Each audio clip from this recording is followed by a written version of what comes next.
Good morning. Welcome back. Next class, part 2, solid, liquid and gases. इसमें हम लोगों ने अभी तक जो पढ़ा है वह मैटर के बारे में पढ़े हैं, मोलिक्यूल्स के बारे में पढ़े हैं, उसके बाद पढ़े हैं कि स्टेट ऑफ मैटर्स के बारे में पढ़े हैं, कि सॉलिड लिक्विड गैसेस के बारे में पढ़े हैं, उसके प्रॉपर्टी को हम लोग पढ़े हैं। अब आगे जो हम लोग शुरू करेंगे उसमें स्टेट ऑफ मैटर आर इंटरचेंजेबल्स। बच्चों, आप जानते हो कि जितने भी पदार्थ बने हुए हैं एक किसी न किसी चीज के बने हुए हैं, और हम जानते हैं कि वह तीनों रूपों में पाए जाते हैं, solid, liquid and gaseous form में, तीनों फॉर्म में पाए जाते हैं। आप जानते हो कि जैसे कि जब हम पानी को ठंडा करते हैं, उसको जब हम फ्रीजिंग पॉइंट पे ले जाते हैं तो पानी क्या हो जाता है, फ्रीजिंग पॉइंट के बाद पानी जो है जमना शुरू करता है और वह जम करके बर्फ बन जाता है। तो बर्फ जो होता है वह आइस कहलाता है, वह आइस सॉलिड स्टेट कहलाता है, सॉलिड स्टेट होता है। पुनः जब हम उस आइस को गर्म करते हैं, जब उसको हम गर्म करते हैं तो गर्म करने के बाद वह आइस जो है पुनः धीरे धीरे गलना शुरू करता है और वह गल करके पानी के रूप में परिवर्तित हो जाता है, और तो वह लिक्विड फॉर्म में चला आता है। पुनः जब इस लिक्विड को हम गर्म करते हैं तो गर्म करने के बाद वह वेपोराइज होने लगता है, वह उस वाटर वेपर के रूप में चला जाता है और जलवाष्प के रूप में परिवर्तित होकर के वह वायुमंडल में चला जाता है।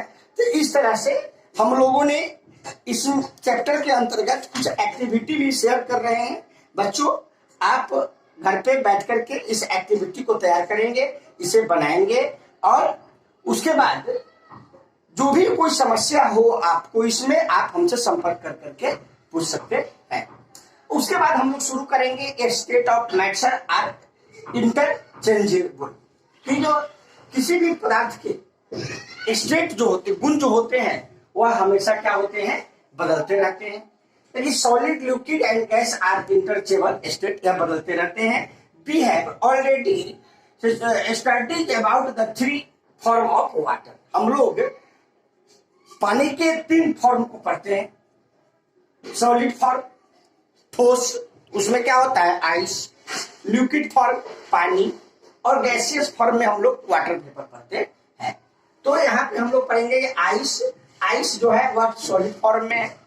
जब इसको हम गर्म करते हैं तो वाटर बन जाता है या लिक्विड फॉर्म में आ जाता है, और जब पुनः इस लिक्विड को जब हम गर्म करते हैं तब यह वाटर वेपर के रूप में परिवर्तित हो जाता है।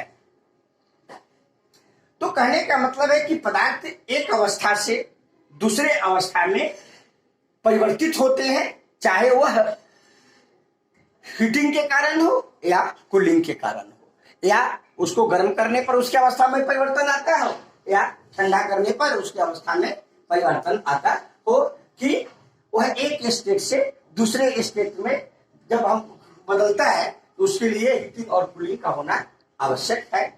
इसके लिए हम एक एक्टिविटी को दर्शाते हैं, एक प्रयोग आपको बता रहे हैं कि एक हम कैंडल लेते हैं और कैंडल को क्या करते हैं, मतलब जब हम कैंडल लेते हैं तो क्या पाते हैं कि कैंडल ठोस अवस्था में होता है, वह सॉलिड होता है। लेकिन जैसे ही जब हम कैंडल को क्या करते हैं, जलाते हैं, वैक्स कैंडल को हम जब जलाते हैं तो वह गर्मी के कारण वह पिघलना शुरू हो जाता है, वह कैंडल पिघलना शुरू हो जाता है और पिघलते पिघलते वह लिक्विड फॉर्म में चला आता है। तो क्या होता है, जब क्यों पिघला हुआ, वह क्यों पिघला, तो वह गर्म होने के कारण, गर्मी के कारण वैक्स जो होता है वह पिघलता है और पिघल करके वह लिक्विड फॉर्म में चला आता है। इस तरह से एक्टिविटी आपको मैंने बताया।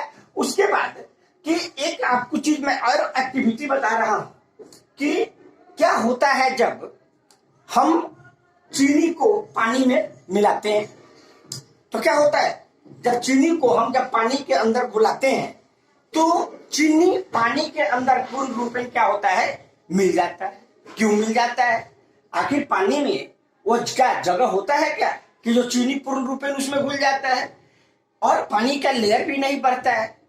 इसका क्या कारण है तो होता क्या है कि प्रत्येक जितने भी पदार्थ हैं वो सारे मोलिकुल्स के बने होते हैं, और मोलिकुल्स के बनने के कारण कि लिक्विड का जो मोलिकुल्स होते हैं वह क्लोजली पैक नहीं होते हैं सॉलिड की बनिस्पत। इसलिए जब हम उसमें चीनी डालते हैं तो चीनी घुल करके और पानी के मोलिकुल्स में मिल जाते हैं, और उसके फलस्वरूप क्या होता है, हमें एक सॉल्यूशन तैयार होता है जिसको हम लोग क्या कहते हैं, शरबत भी कहते हैं।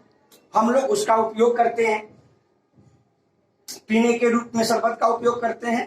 तो ये एक्टिविटी क्या है, सो आपको मैं पढ़ा दूं कि when we put sugar in water कि it molecules scatters throughout the water. तो उसके मोलिकुल्स जो होते हैं कहाँ हो जाते हैं, पानी में मिल जाते हैं। They occupy the empty space between the molecules of water.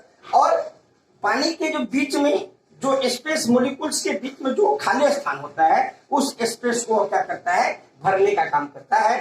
This is why sugar seem to disappear, it is dissolve with water. क्या होता है, जब पानी में चीनी पूर्ण रूप में घुल जाता है तो चीनी हमें दिखाई नहीं देता है।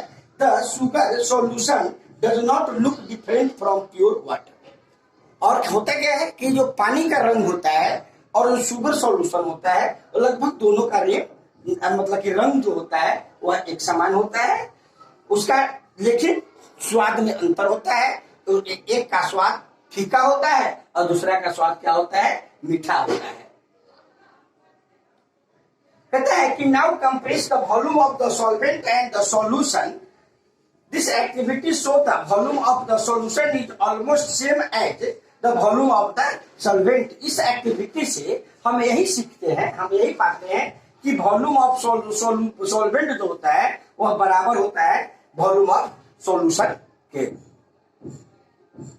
जैसे कि यहाँ पे कि शुगर प्लस वाटर, जब चीनी को हम पानी में मिलाते हैं तो स्वीट वाटर प्राप्त होता है। यहाँ पे शुगर क्या है, शुगर जो है वह सॉल्यूट है, वाटर क्या है, सॉल्वेंट है।